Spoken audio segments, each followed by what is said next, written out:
The fluorescent lights of Mercy General Hospital buzzed with their usual mechanical indifference at 11:47 p.m. Sophia Brennan's feet ached. 16 hours into what was supposed to be a 12-hour shift, and the emergency room showed no signs of slowing down. Her scrubs carried the day's battle scars, coffee stains, antiseptic splashes, the faint rust-colored shadow of someone else's blood that wouldn't quite wash out in the staff bathroom sink. She moved through this chaos like a ghost, invisible to most, essential to all. The gurney crashed through the ER doors with enough force to rattle the wall-mounted blood pressure monitors. Two paramedics' faces, slick with sweat, and something darker, fear maybe, or the knowledge that they'd already lost this fight somewhere between the pickup point and here. GSW to the chest, multiple entry wounds. The lead paramedic's voice cracked on the last word. 19-year-old male, vitals dropping. We've been bagging him for... The sentence died as the young patient's body convulsed once, twice, then went terribly still. Dr. Richard Holloway, 2 years out of residency and already losing his nerve, stood frozen at the trauma bay entrance. His hands hovered uselessly in the air, reaching for tools, for answers, for anything that might tell him what to do next. The residents behind him scattered like startled birds. One dropped a sterile tray, the metallic crash adding to the symphony of alarms now screaming from every monitor in the room. He's crashing. Where's the... Somebody get me a central line kit. Holloway's voice pitched upward, panic eroding the thin veneer of authority he'd maintained throughout the night. In the corner near the supply cabinets that had become her domain, for the past 3 years, Sophia's hands stopped moving. She'd been restocking gauze pads, the kind of menial task that defined her existence here. The kind of work that let her blend into the background, become just another piece of hospital furniture that people stopped noticing after a while. But her eyes never stopped tracking. The patient's vitals painted a story she'd read too many times before. Blood pressure, 60/40 and dropping. Heart rate, 140 and climbing. Oxygen saturation, 82% and falling like a stone down a well. She watched the resident fumble with the blood bag, watched it slip from his trembling fingers and hit the floor with a wet slap. Watched Holloway's face cycle through the 5 stages of surgical grief in under 10 seconds. Watched the young soldier's lips turn blue. The flatline hit like a physical blow. That single endless tone that meant everything and nothing. That meant time just ran out. That meant someone's son, someone's brother, someone's whole world was about to end on a Tuesday night in a San Diego emergency room while the people sworn to save him stood around like mannequins in scrubs. The resident started compressions. Wrong rhythm, too shallow, bouncing the kid's chest like a basketball instead of actually moving blood through dying tissue. Sophia's eyes closed for exactly 1 second. In that darkness, she heard helicopter rotors, felt salt water burning her throat, saw Garrett Walsh's face underwater, eyes wide and knowing the way people look when they understand they're about to die, and there's not a damn thing anyone can do about it. She opened her eyes, different woman. Her feet moved before her conscious mind caught up, 2 decades of training overriding 3 years of practiced invisibility. Her hands were already reaching for gloves as she crossed the trauma bay floor, with the kind of purposeful stride that made people move without thinking about why. Step aside, doctor. Her voice came out calm, controlled.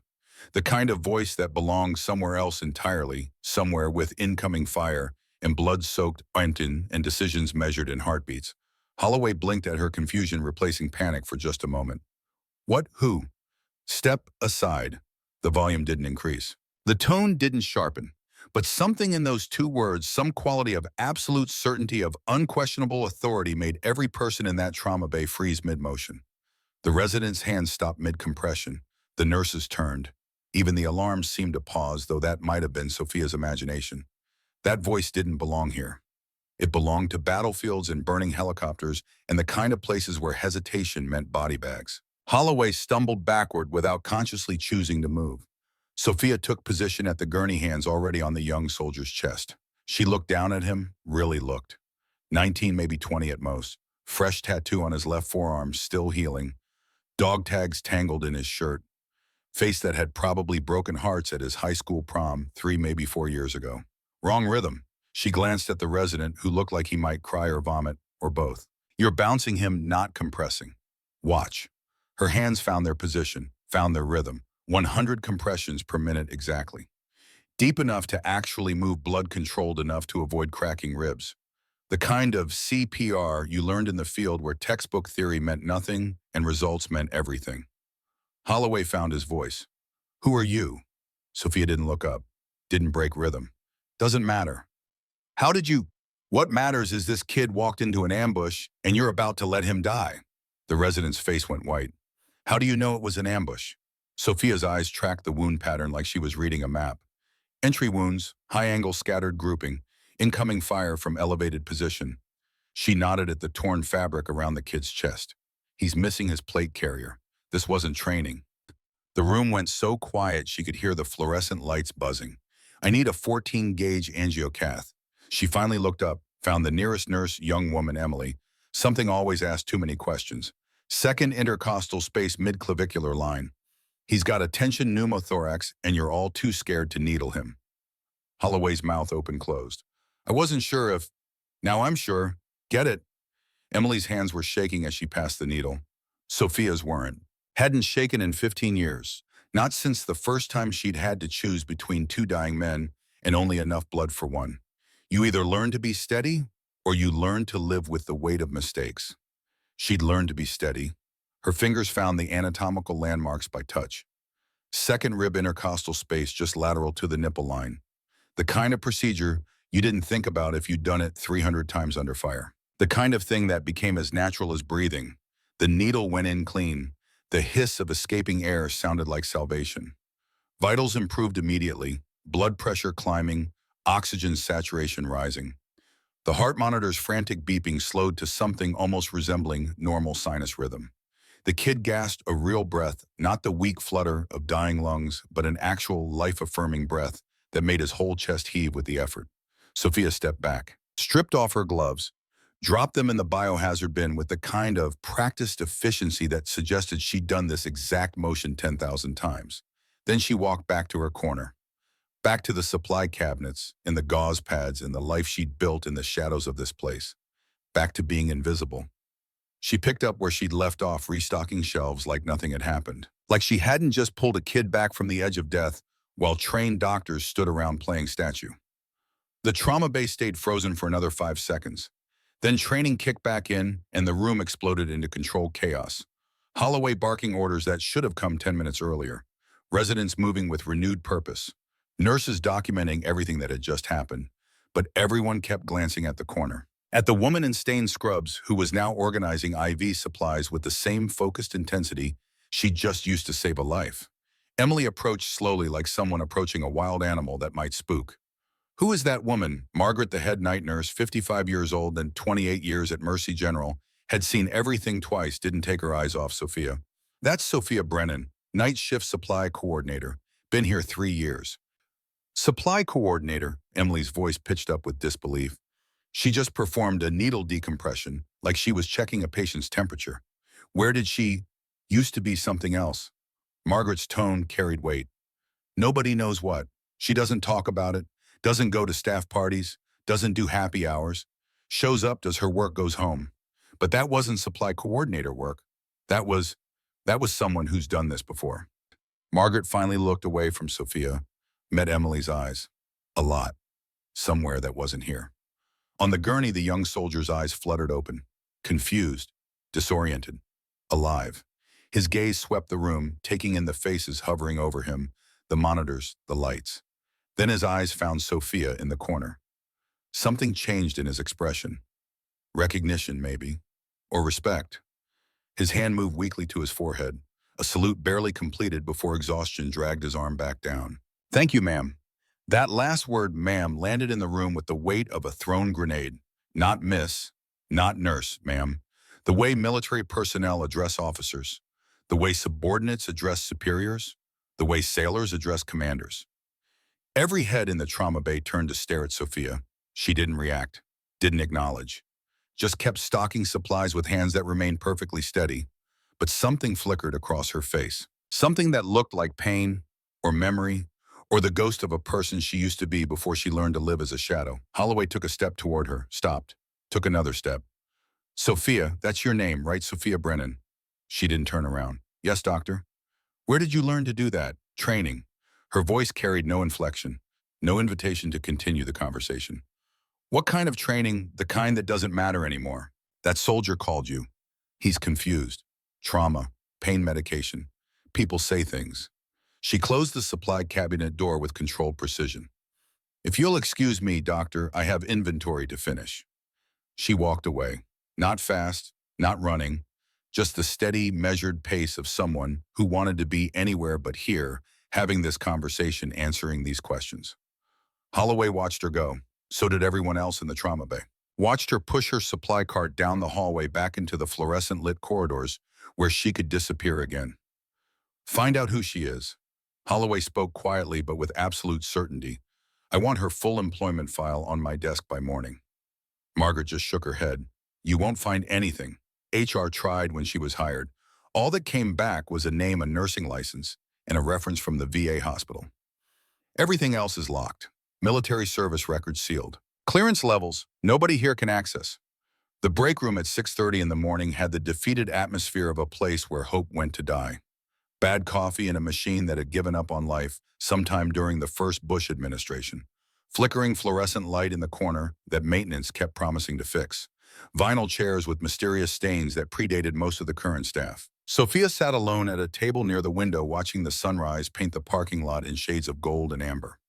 She had a cup of coffee, black, no sugar, the way she'd learned to drink it when cream and sugar wasn't an option on forward operating bases.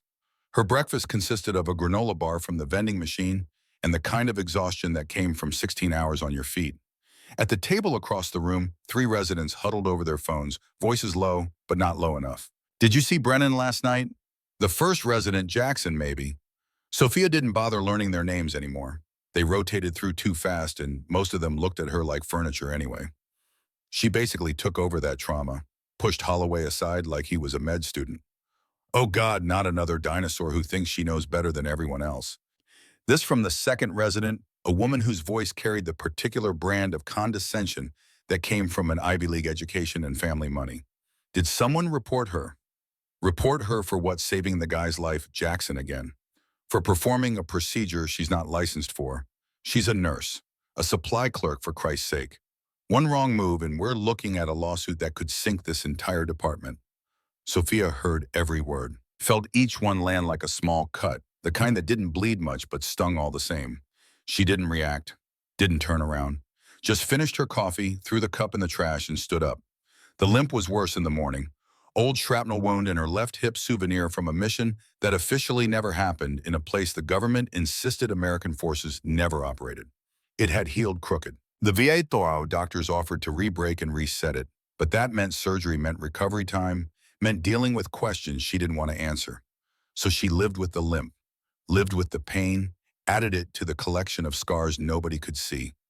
Emily was waiting in the hallway, practically vibrating with excitement. Miss Brennan, I've been looking for you everywhere. Emily, Sophia kept walking. Shift's over. I'm heading home. I know, but I just wanted to say last night was incredible. The way you just stepped in, the way you knew exactly what to do. That soldier's alive because of you. That soldier's alive because Dr. Holloway stabilized him. After you did the hard part, where did you learn to do that? Sophia stopped walking, turned to face her. The young nurse nearly collided with her, stumbled back. Emily, I appreciate the enthusiasm, but I did my job just like everyone else did their job. That's all. But that's not you. I was finishing inventory before my shift ended. Now my shift is ended and I'm going home. You should too. You look tired. I just wanted to learn, to understand how you stayed so calm. Emily, I stock supplies. That's my job. If you want to learn emergency medicine, talk to Dr. Holloway. Talk to the other attendings. They're the teachers here. Ms. Brennan, a new voice sharp with authority. A word, now. David Lancaster stood 10 feet down the hallway, arms crossed, expression somewhere between annoyed and actively hostile. The hospital administrator, MBA from somewhere, expensive suit that cost more than Sophia made in a month, and the kind of face that had never seen real hardship in its comfortable life. Emily's eyes went wide. I'll see you later, Miss Brennan. She practically fled. Sophia walked toward Lancaster with the same measured pace. No hesitation, no acceleration. Just steady forward motion. Your office or here? My office. Follow me. The walk took 3 minutes. Lancaster's office occupied prime real estate on the administrative floor. Big windows, actual wooden desk, instead of the metal monstrosities the clinical staff got, and a wall full of framed degrees and corporate awards that spoke to a life lived in spreadsheets and board meetings. Sophia stood while Lancaster sat, old habit. You stood in front of superior officers. You sat when given permission. Lancaster didn't offer permission. Last night, he began shuffling papers on his desk with the air of a man performing a ritual he'd done 1,000 times. The trauma bay. Dr. Holloway filed an incident report. I'm aware. You performed a needle thoracostomy on a critical patient, a procedure you are not licensed to perform in this facility. The patient was dying. I helped. You overstepped your role. Lancaster looked up, met her eyes. You're a registered nurse, Ms. Brennan, an excellent registered nurse, according to your performance reviews. But you're employed here as a supply coordinator. Your job is to maintain inventory, restock shelves, and ensure materials are available for the clinical staff. Your job is not to perform advanced medical procedures. Sophia's jaw tightened. That was the only sign she was hearing any of this. The kid was dying. Dr. Holloway was managing the situation. Dr. Holloway was freezing. That's not your assessment to make. Lancaster set down his papers, leaned back in his chair. I'm going to be direct with you, Ms. Brennan. You're 32 years old. You're part-time. You don't participate in staff meetings. You don't attend hospital functions. You don't integrate with the team. I do my job. Your job is what I say it is. And right now, your job does not include freelance medicine in our trauma bay. He paused. The board has been discussing staffing changes. We're moving toward a younger demographic, more tech-savvy, more social media engagement, more modern approaches to patient care. I see. Do you? Because from where I sit, you represent an older model of healthcare, a model that doesn't fit our vision for Mercy General's future. The words hung in the air like smoke. Sophia stood perfectly still, military bearing, shoulders back, eyes forward. The way you stood when a superior officer was chewing you out for something you'd do again in exactly the same circumstances. Am I being terminated? I'm saying that you need to stay in your lane, stock supplies. Don't perform medical procedures. Don't undermine our attending physicians. Don't make waves. Lancaster's voice softened slightly.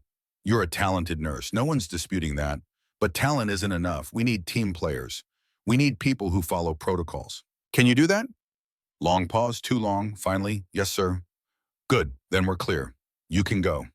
Sophia nodded once, turned, walked to the door. Lancaster's voice stopped her at the threshold. One more thing. That soldier you saved last night, Private Reed, he's been asking about you. Wants to thank you personally. I told him you were unavailable. Understood. I mean it, Ms. Brennan. Stay away from him. No follow-up. No bedside visits. No hero moments. Are we absolutely clear? Sophia looked back over her shoulder. For just a moment, something flickered in her eyes, something dangerous, something that made Lancaster shift uncomfortably in his expensive chair. Then it was gone. Crystal clear, sir. She left. Sophia's apartment sat on the third floor of a building that had seen better days sometime around the Nixon administration. No elevator, no air conditioning, plumbing that sang strange songs at 3 a.m. But the rent was cheap, the neighbors minded their own business, and it was walking distance from Mercy General on nights when her hip hurt too badly to trust herself behind a wheel. She unlocked the door, stepped inside, closed, and locked it behind her with practiced efficiency. The apartment was what military people called squared away. Everything in its place. Nothing unnecessary, nothing decorative. The furniture was functional, a couch from Goodwill, a table with 2 chairs, a bed that got slept in, maybe 4 hours a night if she was lucky. The only personal items were on a single shelf near the window. A photograph of a young woman in navy dress blues, eyes bright with certainty, that came before reality taught different. Commander Sophia Brennan, 8 years younger and 100 years more naive.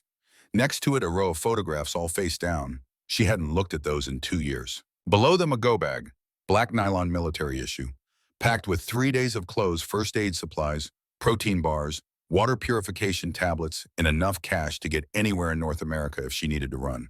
She told herself she kept it out of habit. Old training died hard, but sometimes, usually around 3 a.m. when the nightmares woke her, she wondered if she kept it because some part of her was still waiting for the call. Sophia made herself eat something. Scrambled eggs, toast orange juice. Nutrition as fuel, not pleasure. She showered, washing away 16 hours of hospital smells. Put on clean clothes, sweatpants, and a t-shirt from the V, a 5K she'd volunteered at 2 years ago. Then she sat on her couch and tried very hard not to think. That lasted approximately 45 seconds.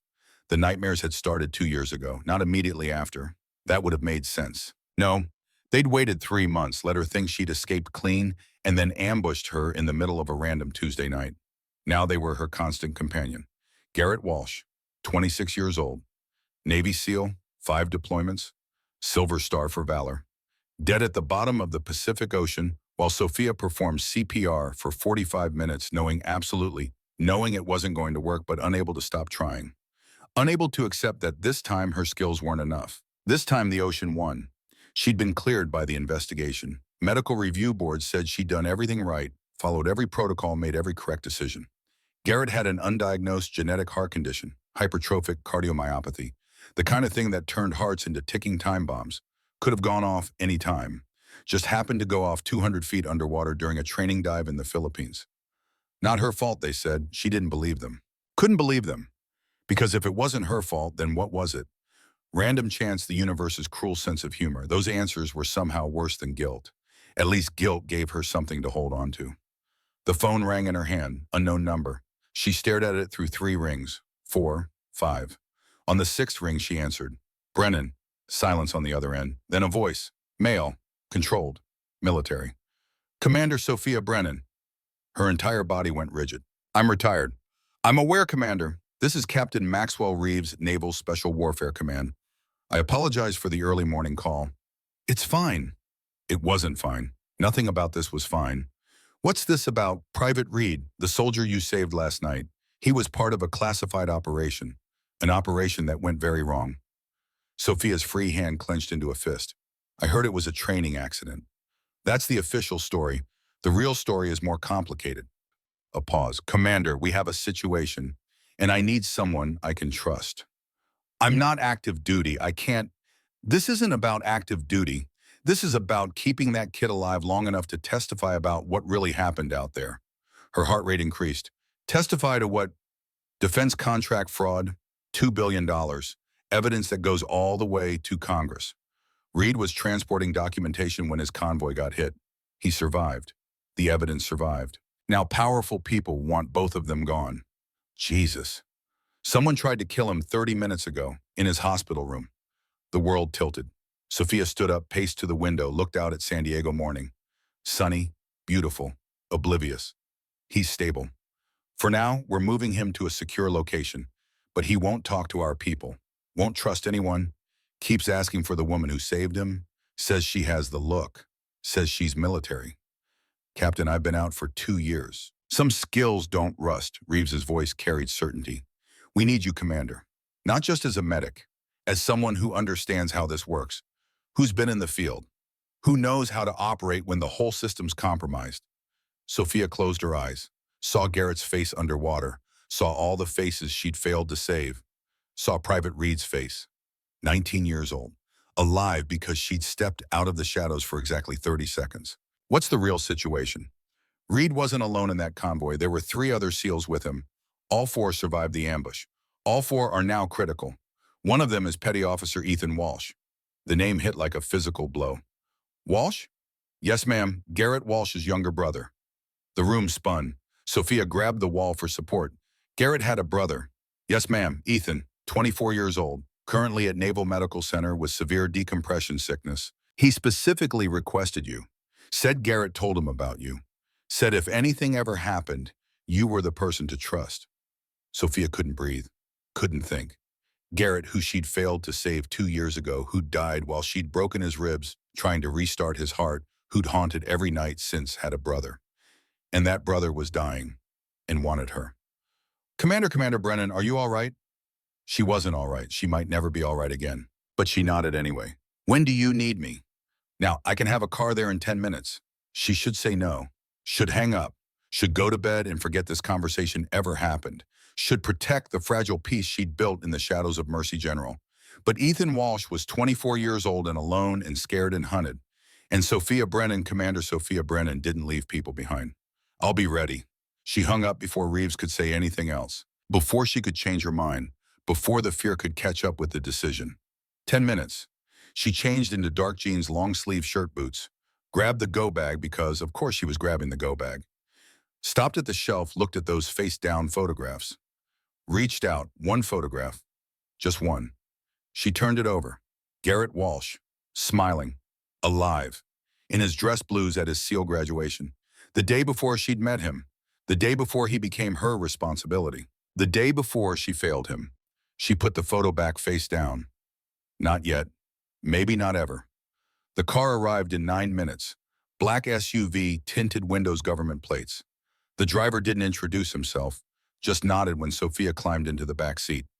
They drove in silence through San Diego's morning traffic, past the hospital where she'd just spent 16 hours being invisible, past the VA where she volunteered on weekends, past all the places where she'd tried to build a life that didn't involve classified operations and people dying in her arms.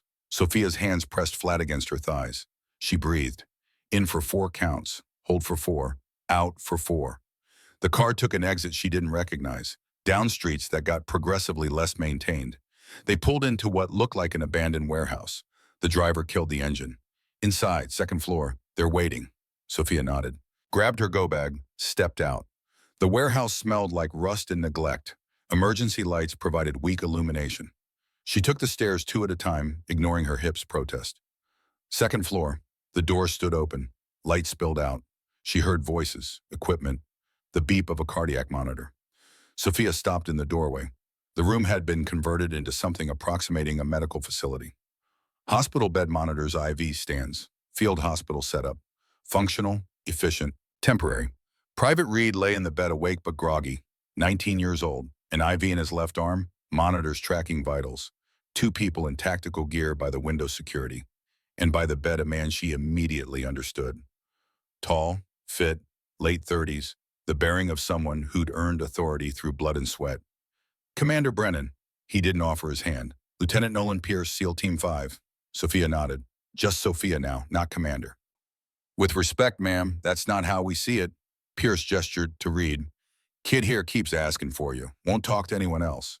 Reed's eyes tracked her movement. Recognition. Relief. Ma'am, you came. Seemed like you needed help. They're trying to kill me, our own people. The words tumbled out. The operation, it wasn't what they said. Someone changed coordinates. We walked into a kill box. 3 others with me. All of us survived. Now they're cleaning up. Sophia checked his vitals automatically. Normal sinus rhythm, blood pressure good. The kid was healing, physically. Tell me about the shooter. Reed shuddered. Woke up, felt wrong. Someone was there. Hit call button. He ran. Nurse found syringe in my IV port. Succinylcholine. Sophia's blood went cold. The perfect murder weapon. Military training, she said quietly. Pierce nodded. Inside knowledge. This is bigger than one contractor. How much bigger? Pierce looked at his security detail. Back to Sophia. Can I trust you, Commander? You called me here. That's not an answer. Sophia met his eyes, held them. Lieutenant, I left the Navy because I couldn't save everyone, because the weight got too heavy. But this kid is alive right now, and I'd like him to stay that way. So yes, you can trust me. Pierce studied her, nodded. Defense contract fraud, $2 billion over 15 years. Reed was transporting evidence. His convoy got ambushed in the desert outside 29 Palms. 3 other SEALs with him. All 4 survived because they went underwater in an irrigation canal. Played dead, waited. The other 3, Naval Medical Center. Critical condition, underwater too long, equipment failures. They need immediate hyperbaric treatment. And one of them is Ethan Walsh. Yes, ma'am. Sophia looked at Reed, back at Pierce. What do you need from me? Keep them alive. All 4. We're moving them somewhere safer, off-grid, but we need combat medical experience. Someone who can handle trauma. Someone who... Pierce stopped. His hand went to his earpiece. Expression changed. Say again. Security personnel tensed. We have a situation, Pierce said quietly.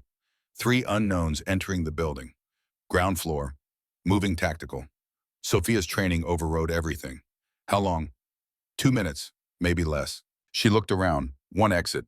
Windows that didn't open. 2nd floor room with 1 staircase, trapped. Reed's eyes went wide. They found me. Kid, breathe. Sophia's voice came out calm. You're going to be fine. She didn't know if that was true, but she said it anyway.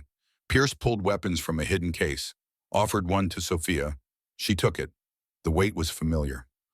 Unwelcome, but familiar. Lights, she said. Pierce killed them. Darkness. Sophia moved to the door. Positioned where she could see the stairwell. Heavy footsteps, coming closer. 3 figures emerged. Professional, tactical gear, suppressed weapons. They moved like seals. Wait, Sophia whispered to Pierce. Don't engage yet. They're going to... Wait. The figures reached the second floor. Scanned, one pulled out a tablet, checked something, nodded. They moved toward the door. Sophia waited until they were 3 feet away, then kicked the door open. The first figure stumbled backward. The second raised his weapon. Pierce's security team was faster. The fight lasted 45 seconds. Fast, brutal. When the lights came back on, 2 intruders were unconscious, zip-tied. The third had escaped. Pierce checked them. Private contractors, former military, expensive.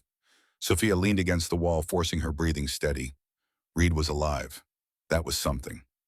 We need to move, Pierce said. They know where we are. He started barking orders. Sophia watched. This was supposed to be over. She was supposed to be done. But the universe had other ideas. Pierce approached. Commander, I need to know, are you in what? This, whatever comes next, because it's going to get worse. Sophia looked at Reed, thought about Garrett Walsh at the bottom of the ocean, thought about all the people she'd failed, thought about the one kid she'd pulled back last night. Yeah, I'm in, Pierce nodded.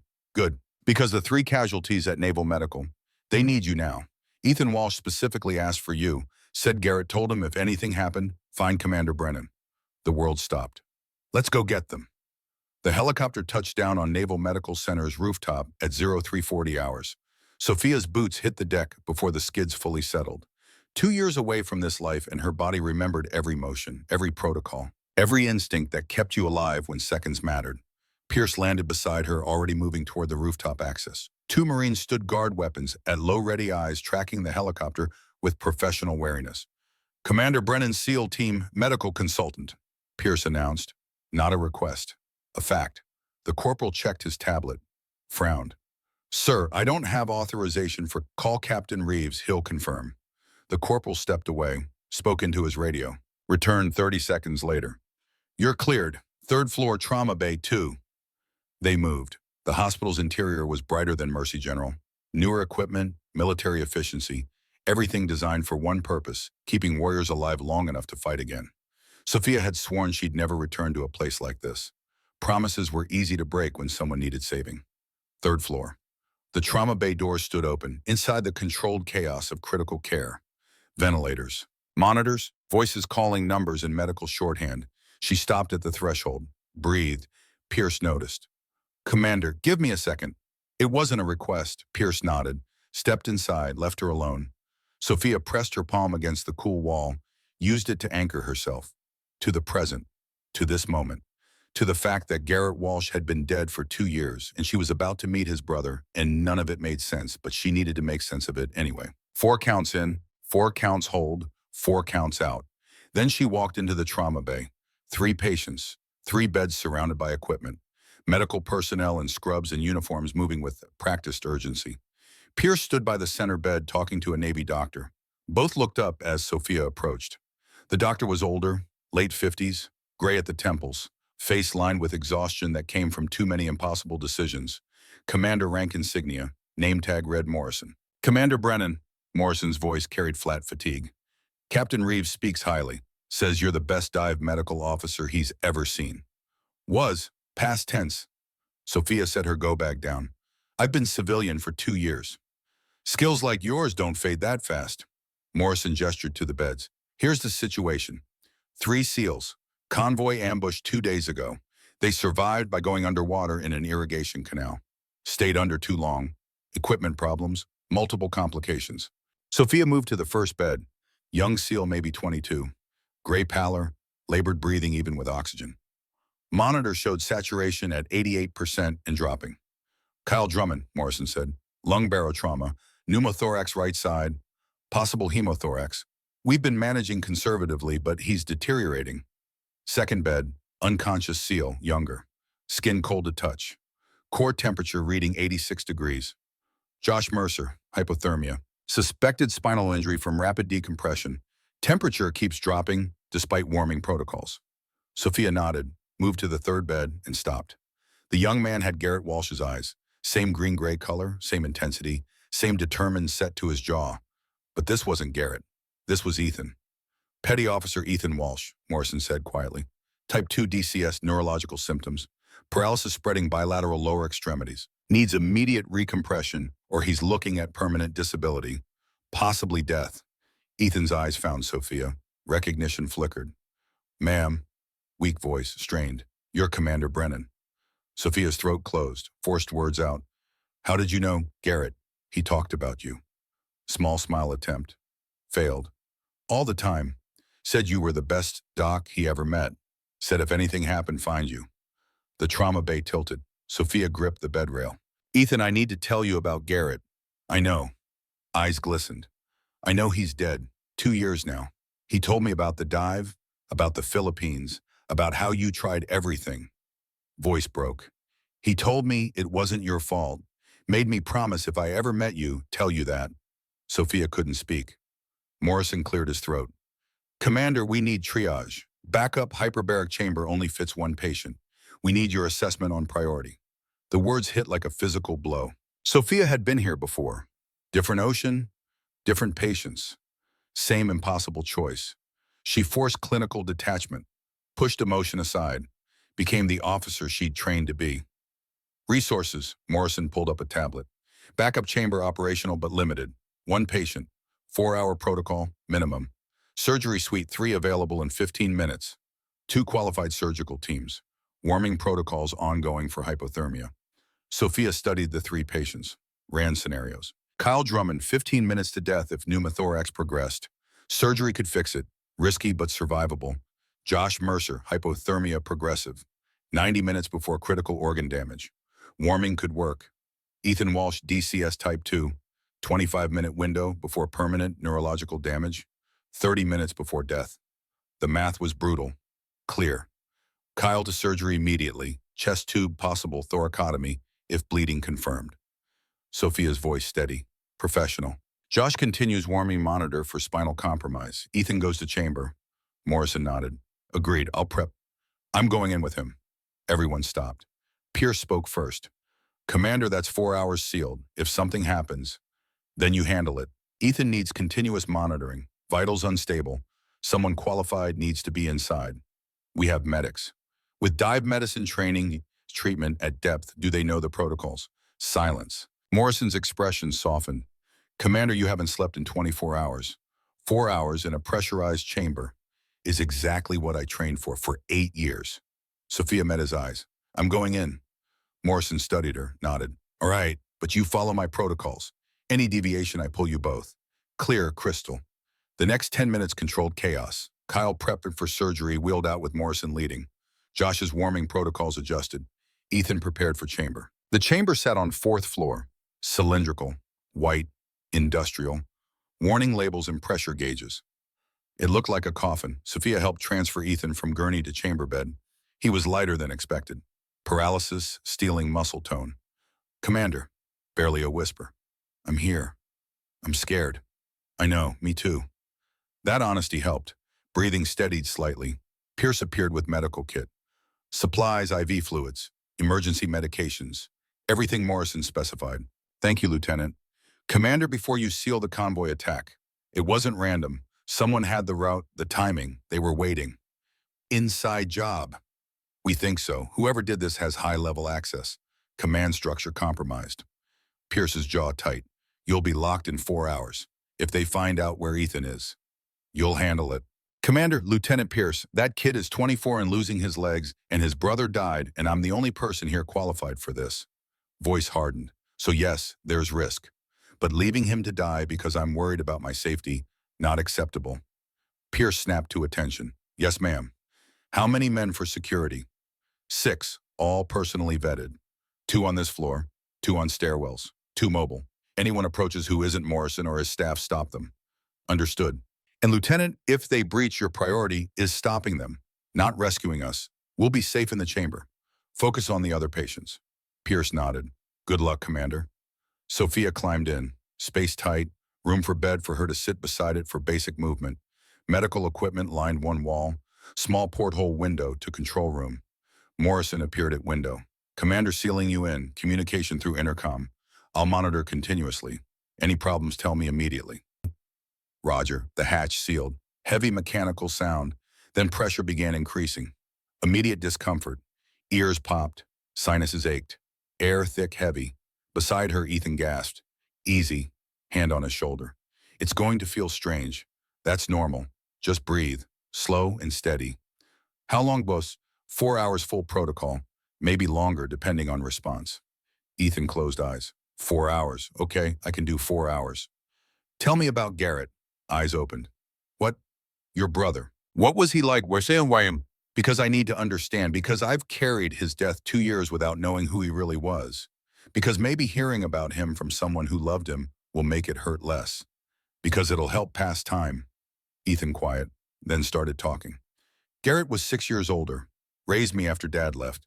Mom worked 2 jobs. Garrett made sure I did homework, stayed out of trouble, had dinner every night. Small smile. He was my hero before I knew what that meant.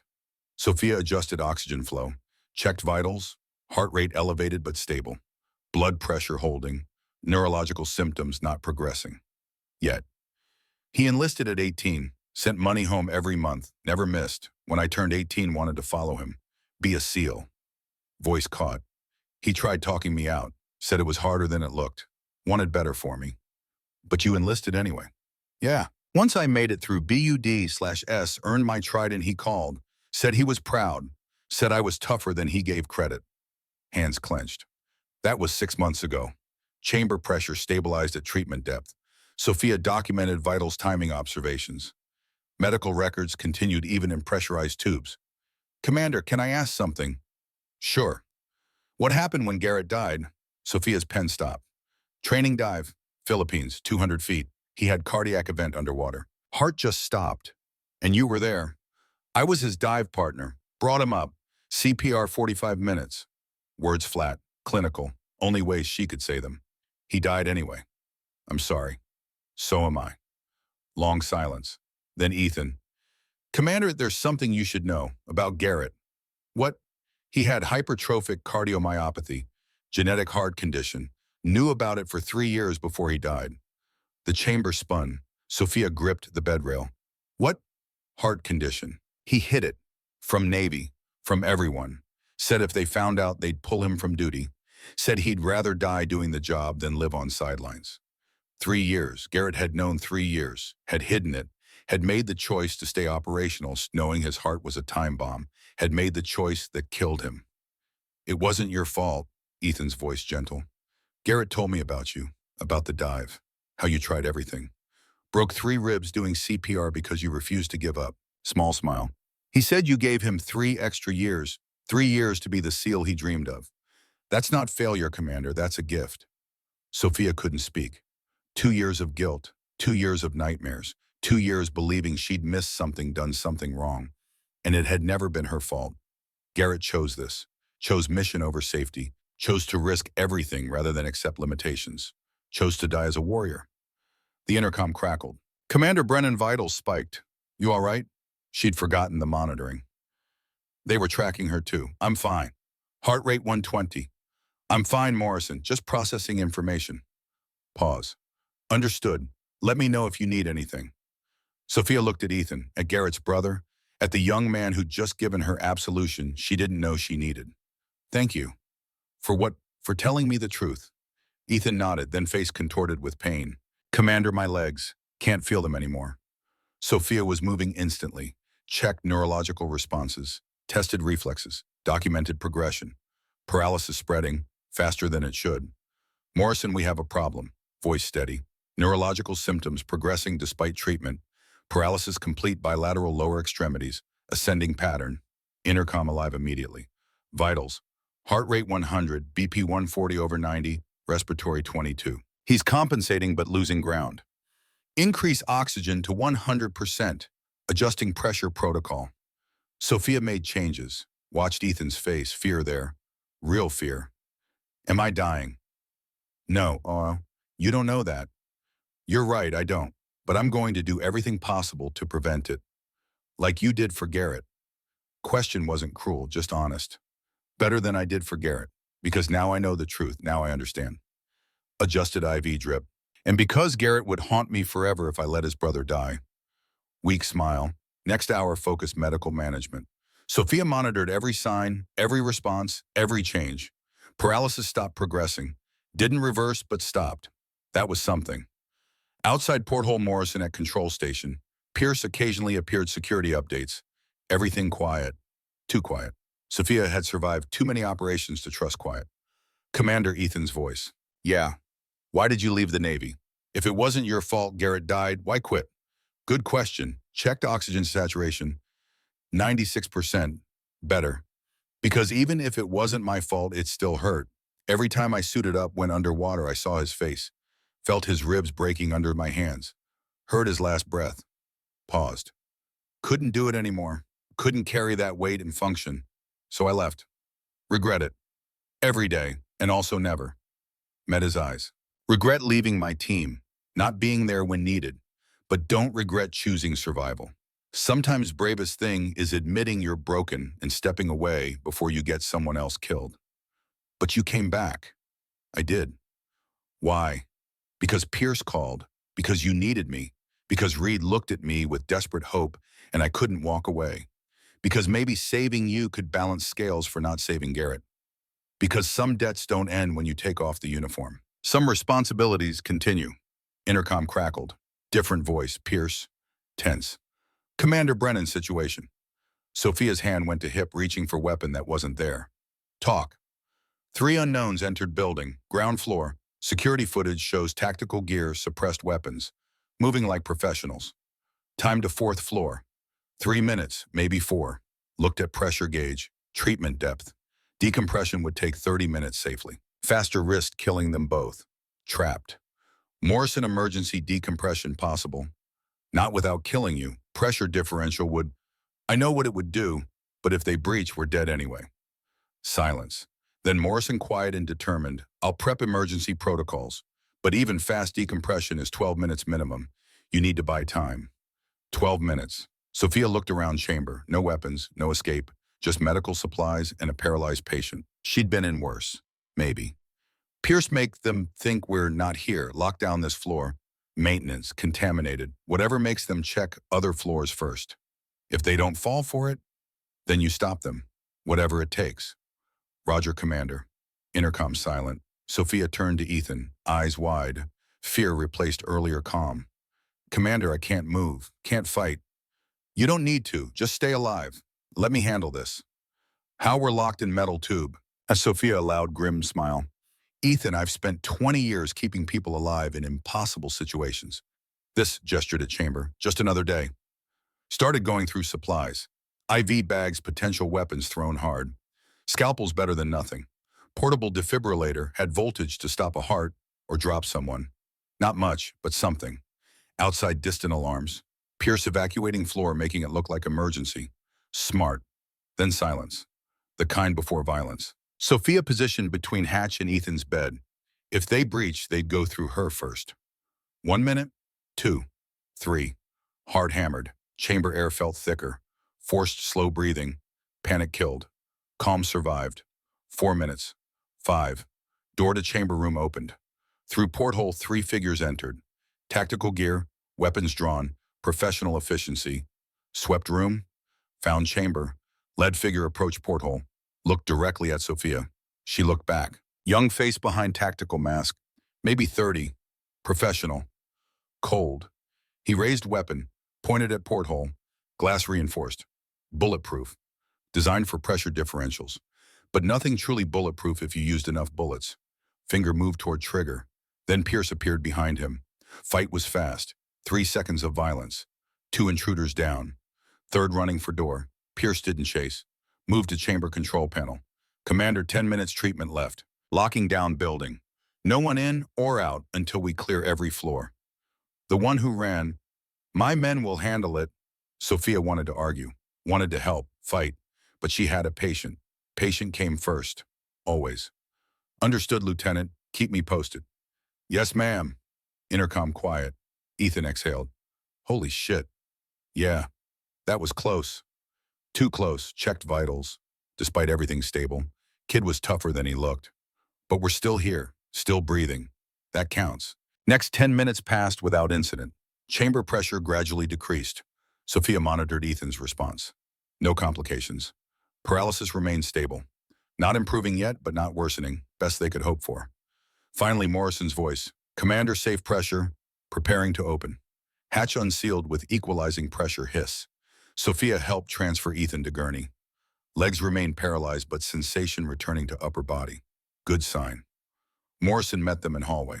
Kyle Drummond out of surgery, stable. Josh Mercer's temperature 95 degrees, also stable. Looked at Ethan. And you, petty officer, are one lucky sailor. Doesn't feel lucky, sir. You're alive. Brothers are alive. In my book, that's lucky. Turned to Sophia. Commander, excellent work. But we have another problem. What? That explosion at ground floor cover. They're coming in force, at least a dozen contractors, maybe more. They're not being subtle anymore. Pierce appeared. Commander, we need to move, now. Can't defend this position. How many men? 4 here, 2 wounded during extraction. Against 12+ professionals we can't hold. Sophia looked at 3 patients, at Morrison, at Pierce, 12 attackers. Against what 4 operators, handful of medical personnel, 1 former dive medical officer who hadn't been in combat in 2 years, math not encouraging. We can't stay, Sophia said. They know where we are. They'll keep coming. Agreed, but where they'll have buildings surrounded. Sophia thought fast. Ran options. Then idea hit. Terrible. Desperate. Maybe only idea they had. The VA hospital. Pierce stared. What? They're hunting military facilities, Naval Medical, Camp Pendleton, Miramar, every base. But VA hospital, old abandoned wing scheduled for closure place. Nobody pays attention. They'd never think to look there. That's insane. Exactly, which is why it might work. Morrison stepped up closer. Commander, that facility doesn't have equipment we need. No chamber. Limited supplies. Then I improvise, like I did for 8 years in places with less. Met his eyes. Doctor, we can't defend this position. Don't have manpower. Don't have time. Need to move somewhere unexpected. Pierce's radio crackled. Lieutenant, they're in building, 2nd floor and climbing. Decision time. Pierce looked at Sophia, at patience, back to Sophia. All right, we move. Fast and smart. Started issuing orders. Transport ready, south loading dock. 3 minutes. Next 3 minutes, controlled chaos. Medical staff prepped patients. IV bags secured. Monitors disconnected. Medications packed. Pierce's team set defensive positions in stairwells, buying time. Sophia moved through it all like she'd never left. Directing. Coordinating. Split-second decisions. This was what she'd trained for, what she'd been good at, before guilt convinced her to walk away. They loaded patients into waiting ambulance. Cramped, uncomfortable, mobile. Sophia climbed in. Pierce front passenger.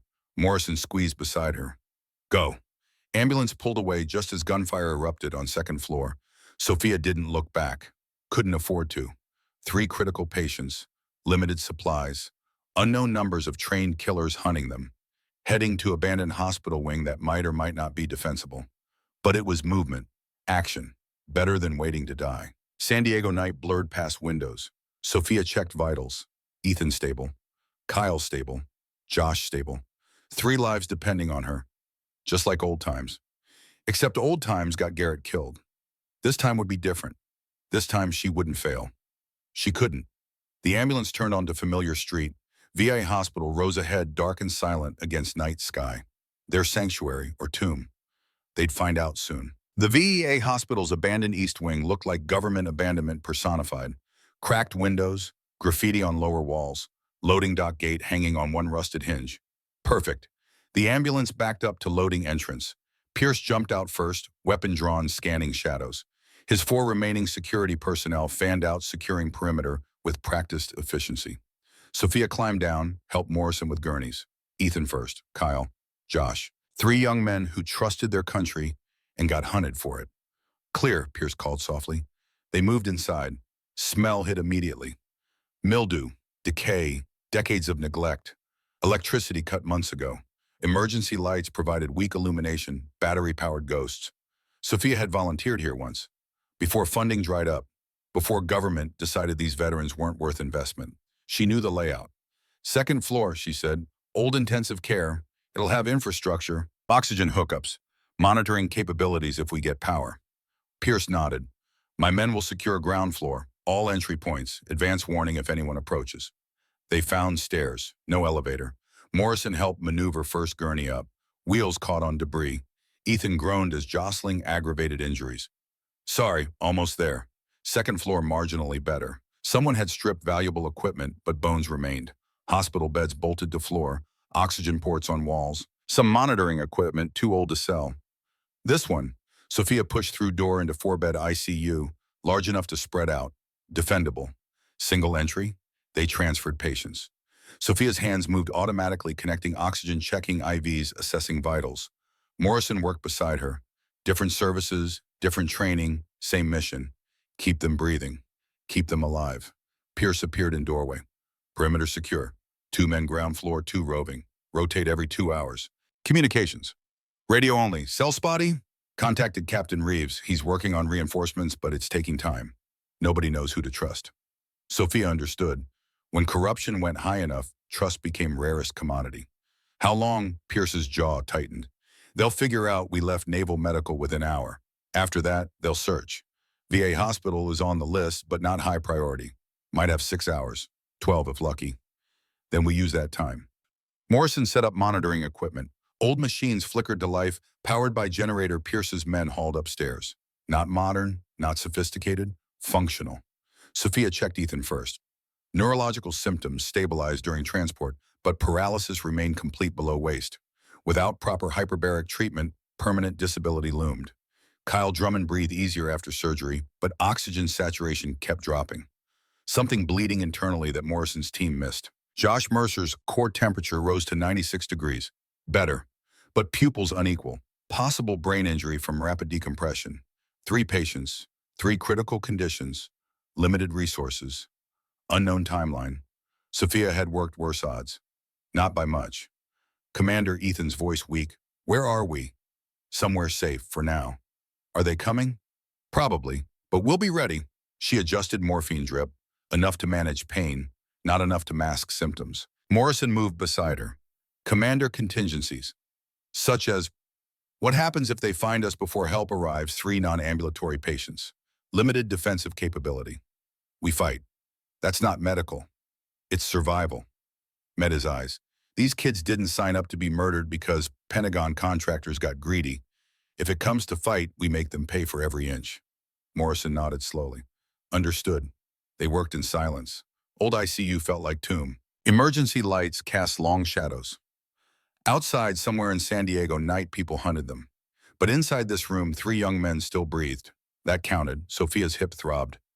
16 hours Mercy General, 4 hours hyperbaric chamber. Now this. Body sending clear signals it needed rest. She ignored them. Rest was for after. Commander, eat something. Morrison offered protein bar. No good to anyone if you collapse. I'm fine. That's what they all say, right before they hit floor. Sophia took the bar, forced herself to eat. Nutrition as fuel. Pierce's radio crackled. Lieutenant movement on perimeter. Single vehicle, circling block. Description. Black SUV, tinted windows, government plates. Pierce looked at Sophia. Could be friendlies. Or reconnaissance. Either way, we need to know. He moved a window, staying back from broken glass. Sophia joined. Below, black SUV rolled slowly past via hospital.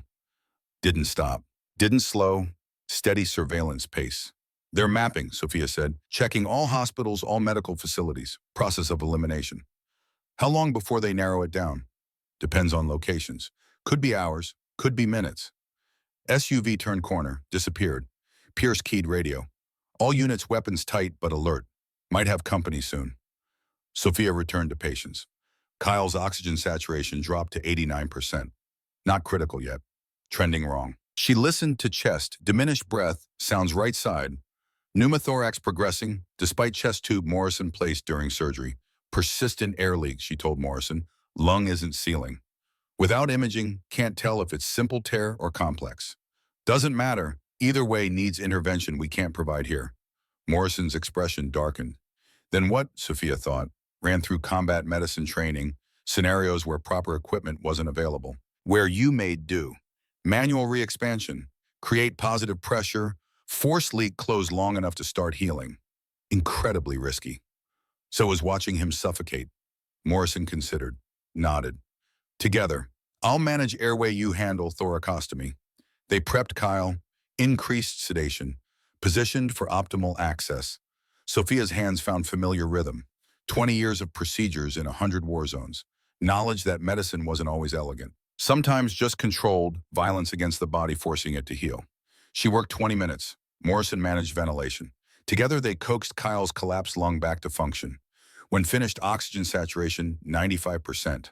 Not perfect, alive. Morrison looked at her with new respect. Where did you learn that? Iraq, Afghanistan, dozen other places I'm not supposed to talk about. Stripped gloves. When you don't have CT scanner or OR, you improvise. Ethan spoke from his bed. Commander, that SUV, you think it was them? Maybe, maybe not. But they're looking. Yes. So what happens when they find us? Sophia pulled chair beside a bed. Saturday. Hip screamed protest. Then Lieutenant Pierce does what he's trained for, and I keep you three breathing long enough for help. And if help doesn't arrive, then we improvise, like we've been doing it all night. Ethan quiet. Then, do you ever get scared? Honest question. Deserved honest answer. All the time. How do you deal? I don't. Just keep moving forward. Because stopping means thinking, and thinking means fear wins. Met his eyes. Secret isn't being fearless. It's being terrified and doing job anyway. Is that what Garrett did? Every single day. That helped. Ethan relaxed slightly. Sophia stood. Checked Josh Mercer. Pupils still unequal but reactive. Possible concussion. Possible subdural hematoma. Impossible to know without imaging. She documented everything. Because even in abandoned VA hospital, while hunted by contractors, proper medical documentation mattered. Something she could control when everything else was chaos. Pierce appeared in doorway. Commander, need to talk. Sophia followed him to hallway. Captain Reeves finally responded. Situation worse than thought. How much worse? Conspiracy goes to Senate Armed Services Committee. Maybe higher. Covering defense contract fraud 15 years. $2 billion might be conservative. Sophia leaned against wall. Jesus. Reed's testimony threatens powerful people. They won't stop until he's dead. Until anyone who knows is dead. Including us. Especially us. Pierce's expression grim. Reeves trying to arrange FBI protective custody, but doesn't know who in Bureau to trust. Could take days. We don't have days. I know. Sophia looked at ICU. 3 young men who'd done nothing except survive when powerful people needed them dead. How many men total? 4 here. 2 wounded during extraction. Reeves has maybe dozen he trusts absolutely, but they're scattered. Takes time to assemble. An enemy unknown, but they've demonstrated ability to field multiple tactical teams. Professional equipment, inside intelligence. Pierce met her eyes. Commander, if they hit with force we can't hold. Then we don't hold, we delay. Frustrate? Make them work for every inch. That's fighting retreat, not defense. Sometimes retreating is winning, long as you're breathing when it's over. Pierce studied her. You've done this, real combat, more times than I care to remember. Good, because we're going to need that experience. Checked watch. 0430 hours, 90 minutes until sunrise. Guesses they'll hit before dawn. Darkness, their friend. Sophia nodded. Then we use next hour to prepare. Turn this place into somewhere they don't want to be. They spent next 70 minutes fortifying. Pierce's men set defensive positions, improvised barriers from old furniture, identified fallback positions and evacuation routes. Sophia worked with Morrison prepping patients for possible emergency movement, disconnected monitoring, set up portable oxygen, made sure each had enough medication to remain stable during transport. Just after 0545, Pierce's radio crackled. Lieutenant movement. 3 vehicles approaching from north. Moving tactical. Pierce on feet immediately. How many personnel? Hard to say. At least 15 visible, probably more in vehicles. Sophia looked at patients. Kyle finally resting comfortably. Josh stable. Ethan watching with green-gray eyes, so much like his brothers. Time to earn our pay, she said quietly. Pierce issued rapid orders. Men took positions. 2 ground floor initial resistance. 2 second floor defense stairwell. Pierce mobile responding to threats. And Sophia stayed with patience. Because that's what medics did. Morrison checked sidearm. Not much a shooter, but I can provide cover if needed. Let's hope it doesn't come to that. Waiting was worst. Silence before violence. Calm before chaos. Those moments when you knew hell was coming, but couldn't do anything except prepare and wait. Sophia positioned near door, where she could see hallway, where she could respond to threats, where she could protect her patients. First gunshot came at 0552, single report, suppressed, ground floor. Then chaos, automatic weapons fire, shouting, flashbangs detonating, Pierce's men returning fire-controlled bursts trying to slow advance without getting overwhelmed. Lasted 45 seconds. Then silence. Pierce's radio ground floor compromised, falling back to second-floor defensive positions. Casualties, Sophia called. Miller took round of vest, mobile, Jenkins down, leg wound, dragging him to stairwell. Morrison moved toward door. I'll prep for surgery. No time. Pierce's voice crackled. They're right behind us. More gunfire. Closer. Stairwell. Sophia heard boots pounding. Pierce and two men appeared, half-dragging Jenkins. Blood streamed from young operator's thigh. Arterial, bright red, minutes without intervention. Get him in here. They hauled Jenkins into ICU. Sophia already moving, grabbing supplies, creating workspace on floor. Tourniquet first. Stop bleeding. Worry about everything else later. Her hands worked automatically. 2 decades of training. Tourniquet on. Jenkins screamed. Bleeding stopped. Morphine! Sophia snapped. Morrison handed syringe. She administered. Screaming faded to whimpers. Outside gunfire intensified. Pierce at door returning fire. Pushing hard. Can't hold this position. How many? Count at least 10. Maybe 12. Professional. Well-equipped. Sophia finished bandaging Jenkins' leg. Crude. Temporary. He'd live long enough for proper surgery, if they lived long enough. She moved to door. Assessed tactical situation with clinical detachment. Narrow hallway. Single approach. Good defensive position. But finite ammunition. Finite time. They were going to be overrun. Question was how long they could delay. Pierce, we need fallback. This position compromised. Fallback where? Sophia thought fast. A hospital was maze. Old wings, abandoned sections, service corridors. East stairwell leads to old psychiatric ward. Multiple rooms, more defensive options. That's fighting retreat through hostile territory. You have better idea. Pierce fired 3 more rounds. All right, move in 30 seconds. Miller rear guard. Commander Morrison, get patients mobile, now. They moved. Morrison disconnected monitors. Sophia prepped IV bags for transport. Between them got Kyle onto portable gurney. Ethan couldn't walk, Josh semi-conscious. Need stretcher team, Sophia said. 2 of Pierce's men stepped forward, grabbed Josh's gurney. What about me? Ethan's voice carried fear. Sophia looked at him, young SEAL who couldn't feel his legs, watching protectors prepare to abandon him. You're coming. I'll slow you down. Then you'll slow us down, but you're coming. She grabbed his gurney. Pierce took other end. Move out. They ran, as well as you could run, while pushing gurneys through abandoned hospital while people with automatic weapons chased you. Hallway seemed endless. Emergency lights flickered. Shadows jumped. Behind them, gunfire continued. Miller's weapon embarking controlled bursts. Buying seconds. East stairwell. Sophia hit door first. Checked. Clear. Down. Go. They maneuvered gurneys downstairs, never designed for this. Ethan gasped as jostling aggravated injuries. Kyle's oxygen disconnected. Josh nearly rolled off. But they made it. 3rd floor, old psychiatric ward, long corridor, individual rooms both sides. Multiple defensive positions. Better. Pierce's radio, Miller fallback. Now. No response. Miller copied static, then new voice, unfamiliar. Cold. Lieutenant Pierce, this is General Richard Caldwell. I believe you have something belonging to me. Pierce's jaw clenched. Keyed radio. General, this is Pierce. I don't know what you're talking about. Don't insult my intelligence, Lieutenant. You have 4 SEALs in custody, evidence witnesses to unfortunate training accident. I need them back. They're under medical care. They're under illegal protection. Release them to my custody and we resolve this peacefully. Sophia moved beside Pierce, whispered, Who is he? General Richard Caldwell, retired, works for Blackstone Defense Solutions, largest private military contractor in world. And one of the people who stands to lose everything if they testify, Sophia finished. Pierce keyed radio. General, these men are critical patients. They need proper medical care. Caldwell's laugh harsh. Come now, Lieutenant. We both know where this ends. You're outgunned, outmanned, operating without orders in abandoned hospital.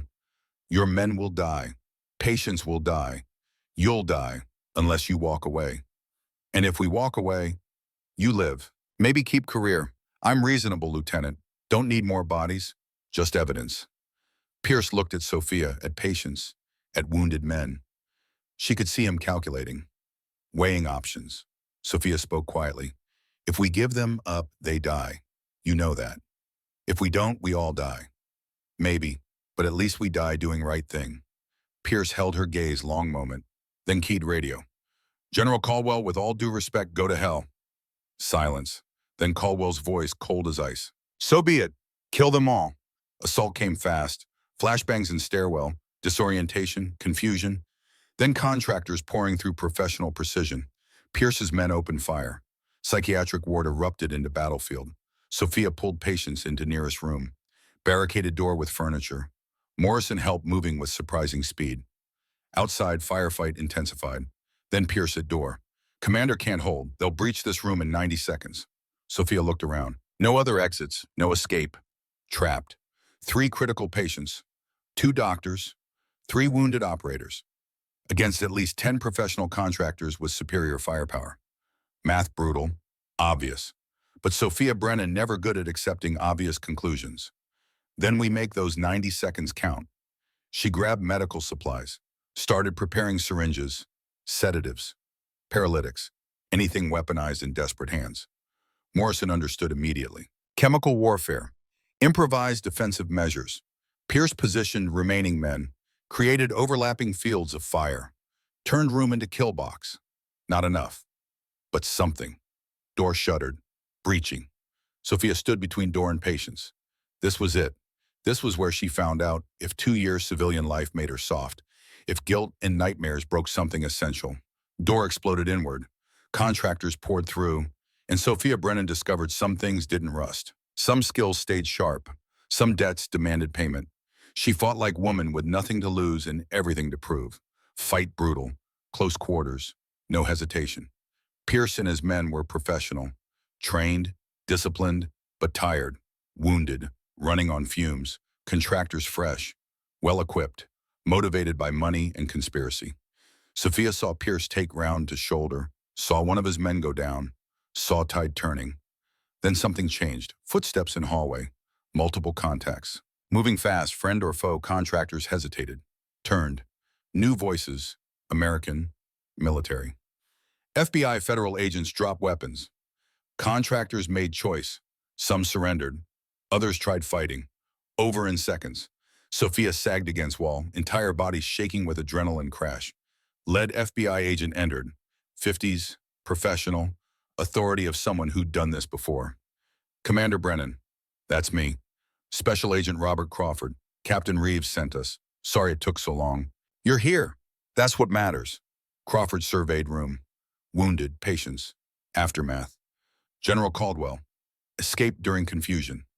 My men pursuing. Sophia moved to check patients. Ethan conscious, scared, but alive. Kyle's oxygen disconnected again, but breathing. Josh slept through entire firefight, probably best thing for concussion. All 3 alive. She'd done it. Actually done it. Morrison appeared beside her, blood on shirt, not his. Need to get them to proper facilities. Ambulance is en route, Crawford said. 5 minutes. Sophia nodded. 5 minutes. They could last 5 minutes. She sat on floor. Just moment. Just to catch breath. Pierce lowered beside her. Shoulder bleeding, but he'd live. Hell of night, Commander. Hell of night, Lieutenant. They sat in silence. 2 warriors who survived another impossible situation. Who did what needed doing, who paid price and kept paying. Ambulances arrived. Real ambulances. Real paramedics. Federal government authority backing them. They loaded patients. Sophia rode with Ethan. As they pulled away from Via Hospital, she looked back. At building where she'd volunteered. Where she'd tried building quiet life in shadows. Where she'd just fought war to save 3 young men. Sun rising over San Diego. New day, new beginning. Maybe. Hospital they took them to was Mercy General. Full circle. Patricia Whitmore stood in emergency entrance, mouth open, staring at Sophia covered in blood and debris climbing from FBI ambulance. Sophia? What the hell? Long story, explain later. Right now need OR for 3 critical patients. Training overrode shock. Patricia started barking orders. Within minutes, Kyle in surgery, Josh in imaging, Ethan being prepped for emergency hyperbaric treatment in chamber, borrowed from Naval Medical. Dr. Holloway appeared, looked at Sophia, at chaos, at everything. You're going to need to file one hell of incident report. Despite everything, Sophia laughed. 6 weeks later, Sophia stood in conference room at Mercy General, room full, hospital administrators, FBI representatives, Navy brass, congressional staffers taking notes, news still breaking, 7 congressional members, 40 defense contractors, General Richard Caldwell, all arrested, all facing federal charges for conspiracy, fraud, murder. Biggest military corruption scandal in American history, and it hinged on 4 SEALs surviving long enough to testify. Hospital CEO stood at front. David Lancaster looked like he'd aged 10 years in 6 weeks. Commander Brennan, on behalf of Mercy General, I'd like to apologize for how we treated you. We failed to recognize your expertise. We relegated you to position far below capabilities. That was our mistake.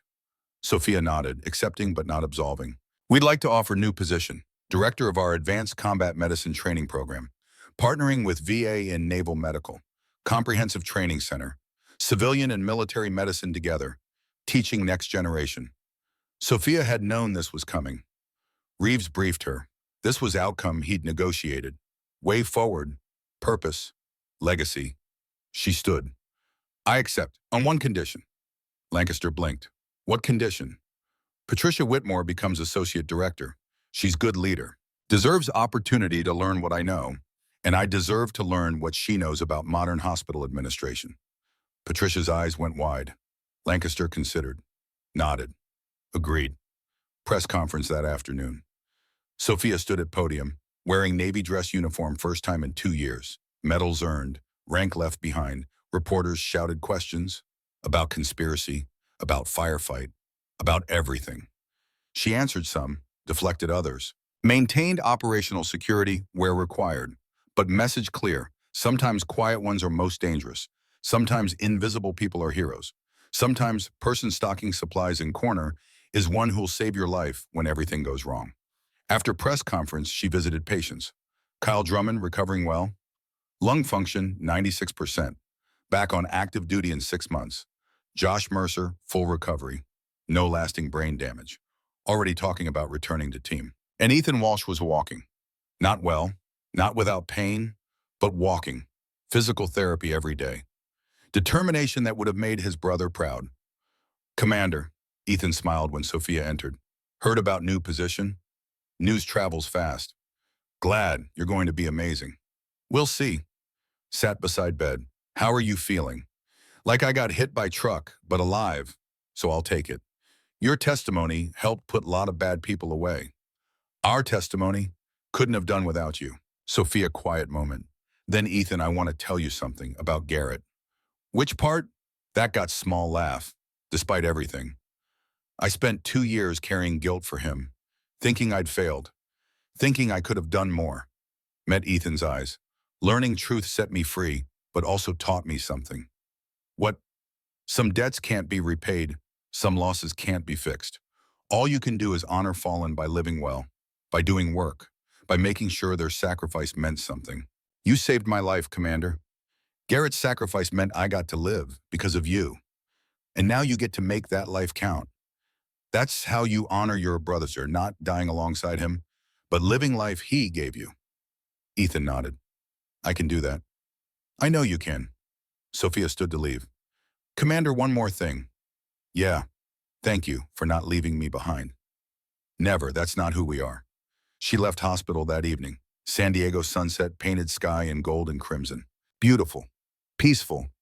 Her apartment waited, same as before, except now photographs on shelf were face up. Garrett Walsh, the one she tried to save, the one who'd chosen his own fate, looking at her with eyes that said he'd understood risk and taken it anyway. Sophia picked up photo, looked at it, really looked for first time in 2 years. I kept your brother alive, she said quietly. I think you'd approve. Photo didn't answer, but somehow she felt lighter. Her phone rang. Unknown number, she answered. Brennan. Commander, this is Captain Reeves. Captain, what can I do? We have situation. 3 Marines injured in training accident. Complex dive injuries. Base medical overwhelmed. Sophia looked at apartment. At quiet life she'd tried building. Then looked at photo of Garrett. At uniform hanging in closet. At person she'd tried to stop being. What's timeline immediate? Helicopter can pick you up in 20 minutes. She should say no. Should protect new job, new position, new beginning. But some debts demanded payment. Some calls couldn't be ignored. I'll be ready. She hung up, grabbed go bag, changed into field clothes. Looked one more time at Garrett's photo. Once more unto breach, she whispered, then walked outdoor. To save more lives, to honor more sacrifices. To be person she'd always been underneath guilt and fear and shadows. Commander Sophia Brennan, Navy diving medical officer. Retired in rank only, helicopter lifted off 21 minutes later. Sophia watched San Diego disappear below, heading toward another crisis. Another chance to prove skills didn't rust, that warriors didn't retire, that some people were called to serve until they stopped breathing. She tried to be invisible, but invisible wasn't who she was. She was person who stepped forward when everyone else stepped back. Person who fought when fighting seemed impossible. Person who kept breathing, kept moving, kept saving lives no matter how heavy weight became. That was her legacy. Not guilt, not failures. Lives saved. People taught. Warriors trained to carry on after she was gone. Helicopter banked toward Naval Base Coronado, toward 3 more Marines who needed expertise, toward another impossible situation, toward work that never ended. Sophia closed eyes, breathed, prepared. This was who she was. This was who she'd always been. And God help anyone who stood between her and people who needed saving. The commander had returned, and she wasn't going anywhere ever again.